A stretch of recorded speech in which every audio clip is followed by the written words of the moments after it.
So this week, by far the biggest news story was the result of the presidential elections. Now, I'm not going to talk politics here, but just want to kind of pick some nuggets that will help in our strategy implementation as business owners and business leaders. But I got to say, Sunday morning is going to be the most theologically conflicting worship service for millions of Americans across this country. On the one hand, you'll have the 50 plus million or so, 60 million or so worshipers who are praising God for a Trump victory. And on the other hand, you'll have about 50 million or so plus questioning God about the Trump victory. A theologically conflicting worship moment is in the making for this first Sunday after the presidential elections. I'm no theologian, but I think a lot of the conflict comes from misunderstanding of God's intervention in human affairs.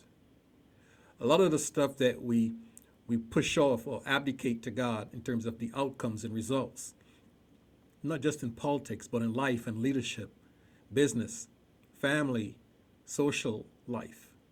A lot of the outcomes that we abdicate to God and pray in faith to God for are really have nothing to do with God, but have everything to do with human effort, human action,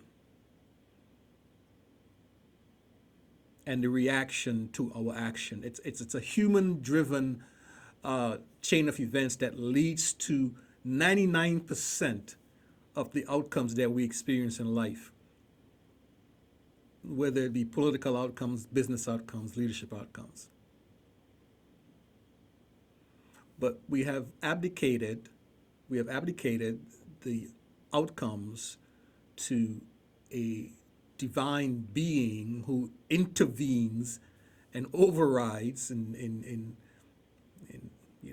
does these miracles that really are just fantasy, the truth be told, fantasy.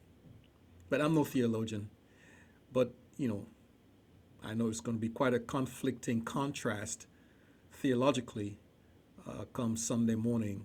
And for those of you who worship on Saturday, yeah, quite a conflict. But all right,